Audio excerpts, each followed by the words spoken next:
What's up, Blue Jays? Sean Blue here. I probably should have finished eating before I started this, but yeah, I'm just having eating some peanuts.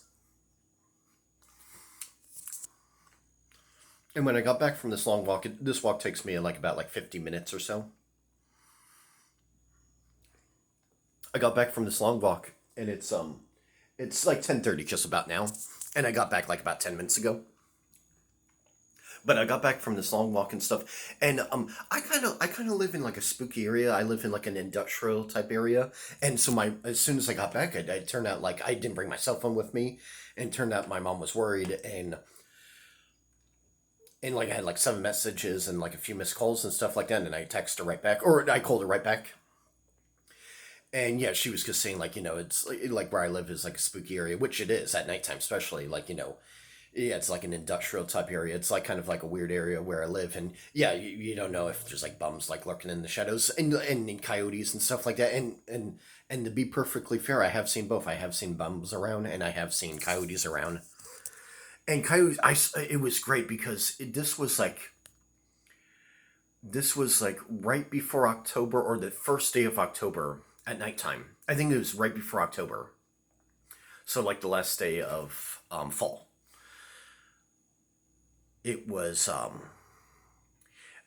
saw this like big coyote walking, and like he saw me, I saw him. We were both like a pretty good distance away, and he kind of just went on his way. Like I didn't even see him disappear. Like I walked by these bushes, and when I got on the other side of the bushes, he was just gone. He just took off. But yeah, the first coyote I came across, like back when I used to live in Poway, the first coyote I ever came across, he did come at me sideways, and I mean not like sideways like how a cat comes at you sideways, like I mean because like sideways, like he was checking me out. He was kind of like coming at me in like an aggressive way. Then like a car that was driving on the road spooked off the coyote, and the coyote ran off because I was walking on the main road, and the coyote came out of this neighborhood, and he saw me like right away and kind of got low.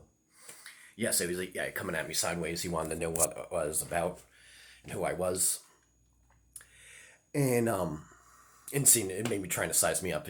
He was probably thinking if he could take me or not. But but yeah, okay, I got a spooky story to tell you now. This happened.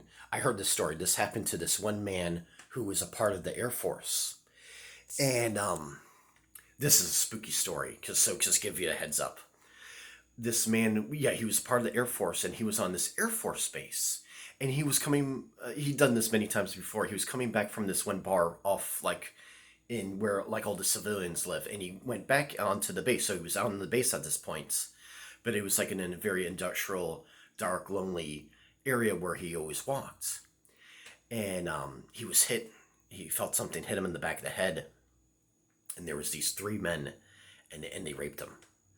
And that's just like, and it was just like this spooky story that happened on an Air Force base, and it happened on the Air Force base. So it's not some civilian or some homeless person and stuff like that. No, these men were on the Air Force place, so they were Air Force guys too that assaulted him. And you hear a lot of creepy stories about like the Air Force and stuff. And I talked about that in the past about the Air Force, how there's a lot of weird stuff that happens on the Air Force bases. So well, anyway, my point of the story is it's spooky out there, and try to walk in pairs. And like, yeah, and even if you're a man, you got to be careful with that one weird story cause told you. And yeah, there's a lot of weird stories about the Air Force base and how there's been many serial killers that have been a part of the Air Force before, and because like sexual predators that have been part of the Air Force before, like famous ones. Like there was this one guy, not only he was a member of the Air Force, he was also the member of the Freemasons, and he was a very vicious serial killer that attacked women and stuff. And his girlfriend used to help him out. I believe he was a Canadian guy, if I'm remembering right. Yeah, he was like a Canadian guy, and they called him like the Barbie and Ken killers or something like that because they kind of looked like Barbie and Ken. They both had the bleach blonde hair. I think his hair was like really reddish, and her hair was like I think like brunette like mine, but they both bleached their hair blonde, and they kind of looked like Barbie and Ken. And yeah, they preyed on people together. It was really spooky.